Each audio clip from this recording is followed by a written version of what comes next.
안녕하십니까? 종로기술사학원에서 제공하는 출퇴근길 기술사 공부법 매일 공부 아침 용어의 진행을 맡고 있는 윤성민 인사올리입니다. 매일 공부 아침 용어만 꾸준히 청취하셔도 합격하실 수 있습니다. 이유는 간단합니다. 첫째, 1교시 용어 모르는 문제를 줄일 수 있습니다. 둘째, 핵심 용어만 정리하므로 많은 시간을 투자하지 않아도 됩니다. 셋째, 쉽게 건축 시공 공법을 배울 수 있습니다. 자, 그러면 출퇴근길을 활용한 기술사 공법 매일 공부 아침 용어 지금 시작합니다. 네, 오늘은 안정성과 사용성 그리고 안전율에 대해서 한번 이야기를 해보도록 하죠. 이 안전성과 사용성 그리고 안전율은 뭘까요? 좋죠. 구조에서 많이 사용하는 용어기도 합니다. 그러나 우리 건축 시공기술사도 꼭 알고 있어야 되겠죠. 왜 그렇죠? 이유는 시험 문제에 나올 수 있기 때문에 그렇습니다. 자, 그러면 먼저 안정성이라는 것은 도대체 뭐냐? 그리고 사용성이라는 것은 도대체 뭐냐? 정의를 한번 보도록 하죠. 자, 안정성이라는 것은 구조물이 파괴를 일으키지 않는 하중의 크기와 구조물의 강도, 작용 외력 등의 사용성을 확보한 상태에서 안전해야 되는데 이를 안정성이라고 했죠. 그러니까 뭐예요? 구조물이 파괴되지 않는 하중 크기, 그 다음에 구조물의 강도, 그 다음에 작용 외력을 어떻게 확보한 상태에서 안전해야 되는데 이걸 뭐라고? 안정성이라고 그래요. 그래서 구조물의 안정성 또는 극한 하중으로 검토를 하면 되겠죠. 자, 설계 적용은 어떻게 돼요? 강도 설계법으로 많이 합니다. 그쵸? 안정성을 중점을 둔 설계법이 뭐다? 안정성에 중점을 둔 설계법이 뭐다? 그렇죠. 강도 설계법입니다. 이 굉장히 중요한 얘기니까 제가 적겠죠. 자, 그 다음에 두 번째로 구조물의 강도, 작용 하중 검토할 필요가 있죠. 구조물의 하중 파괴폭. 자, 극한 한계 상태는 어떻게? 부재가 완전히 안정성 한계를 벗어나서 파괴 또는 파괴에 가까운 상태를 뭐라고? 극한 한계 상태라고 한다. 그쵸?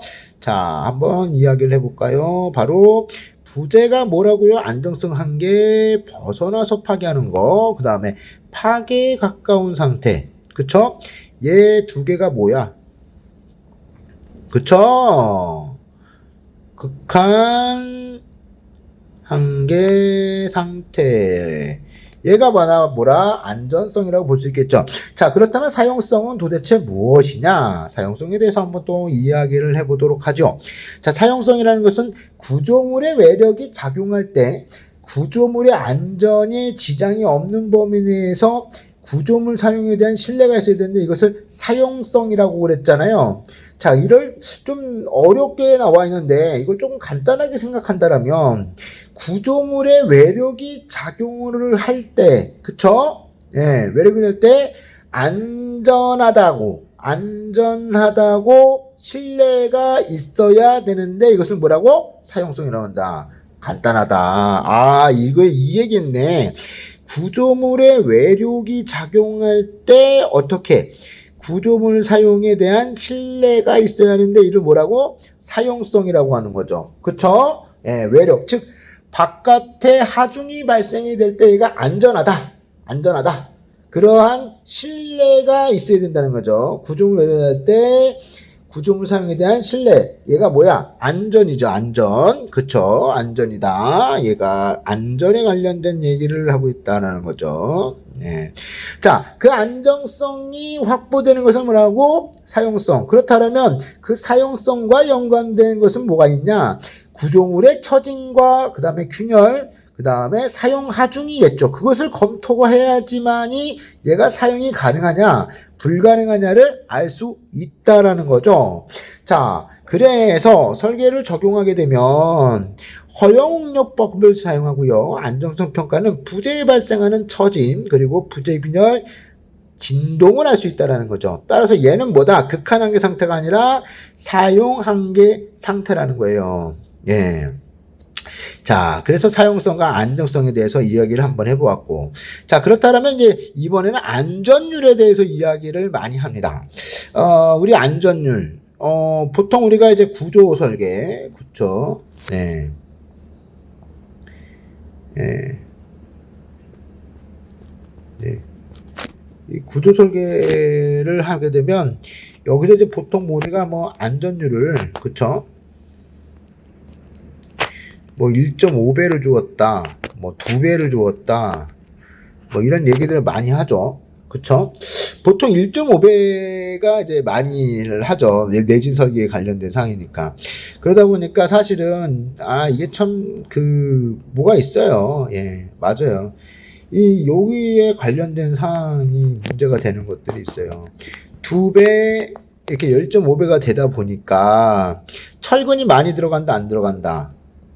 철근 과다하게 들어가고, 철골 과다하게 들어가고, 그 다음에 꽁굴이 강도 크게 들어가고, 이런 것들이 있어요. 굳이 이렇게까지 안 들어가도 되는데, 그러다 보니까 이 구조 설계에서 나오는 것에 대해서 이 안전율을 조정을 해가지고 뭐래요? 이걸 하죠. VE를. 요걸 제일 많이 했던 회사가 어디냐면, 여러분 아시는 그 한미 글로벌입니다. 한미 파슨스. 예, 그 CM에서 요거를 참 많이 했었는데, 요새는 이제 이게 완전히 일반화돼갖고 그게 잘 안 먹혀요. 예, 일반화돼서 잘 안 먹혀. 웬만한 회사들 다 VE하죠. 주로 이제 설계 때 경제성 검토를 하라고 아예 법에 나와 있습니다. 법에. 네, 그렇기 때문에, 요새는 뭐 거의 다 이렇게 하기 때문에 사실은 요런 부분이 없잖아 있고요.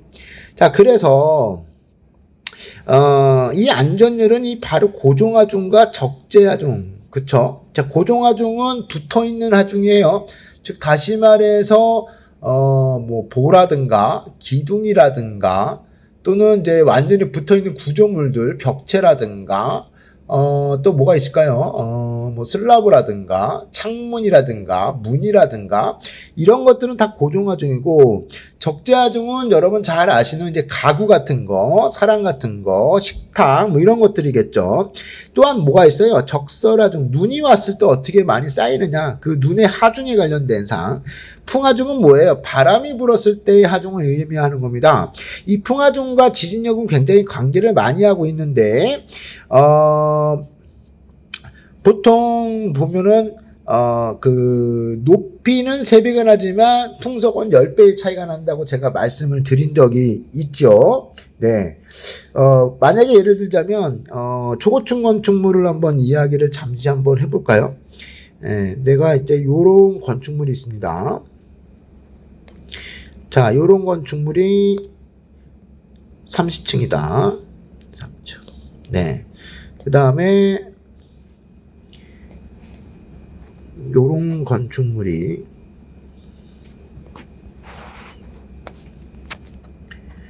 네, 얘는 90층이다.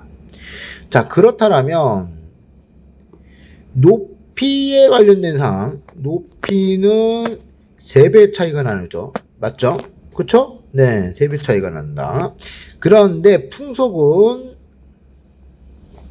어떻게 해요? 10배 이상 차이가 난다라는 거예요. 올라가면 올라갈수록. 높이 자체는 4배밖에 차이 안 나지만 올라가면 올라갈수록 풍속은 10배 이상 차이가 나니까, 즉 30층일 때의 풍속이 예를 들어갖고 뭐 10세크다. 그러면 높이가 3배니까 여기는 가서는 30세크가 돼야 되는 게 맞잖아요. 그렇지 않고 얘는 100세크가 된다는 거예요. 그러니까 높이의 차이와 관계없이 올라가면 올라갈수록 풍속은 점점 세진다, 안 세진다? 세지겠죠. 그러기 때문에 요렇게, 그쵸? 요렇게 되는 상황이 벌어지는 거예요. 예. 예. 얘가 힘이잖아. 요게 힘. 예, 힘. 그러면 얘는 커지죠. 내려갈수록 점점 작아지죠. 그쵸? 예. 그렇기 때문에 우리 용어 설명책에 보면 이러한 그림이 바로 이 풍속 때문에 그렇습니다. 바로 지진력에 관한 부분도 되겠죠. 자, 그래서 그래서 단기야중에 대해서도 안전해야 된다라는 거. 그래서 안전율이란 다음 뭐냐? 극한강도분의 허용여부이라고 보시면 되겠어요. 그래서 특징을 보면 구조안전율은 설계야중분의 분기야중, 재료안전율은 허용력 덕분에 재료의 강도라고 볼 수 있겠죠. 그렇다면 어떻게 하중과 응력에 따라 어떻게 성질이 달라지겠죠. 재료의 성질은. 그렇죠. 시공정 밀도와 사용 상태에 따라 달라지겠죠. 일반적인 강재의 안전율은 3에서 3.5 정도가 되겠죠. 콘크리트의 안전율은 3에서 4 정도가 될 것이라 생각됩니다. 그래서 여기에 있는 실예를 바라봐 주시면 좋겠다. 네, 요거 봐주시면 좋겠다라는 생각이 듭니다. 자, 요거 실례를 써주시면 시험장 가서 써주시면 아주 좋지 않을까 그런 생각이 들었습니다. 자, 오늘은 여기까지만 하도록 하겠습니다. 감사합니다. 매일 공부 아침 용어의 본 강의가 궁금하시다면 종로기술사학원 용어 설명반으로, 건축 경험이 부족해서 현장 이론을 보완하고 싶다면 에어클래스의 기술 지침반으로, 진행자 윤교수 스타일의 모의고사반을 원하신다면 윤스터디를 종로기술사학원에 문의해 주시기 바랍니다. 재미있게 보셨습니까? 좋아요, 구독 꼭 부탁드립니다. 감사합니다.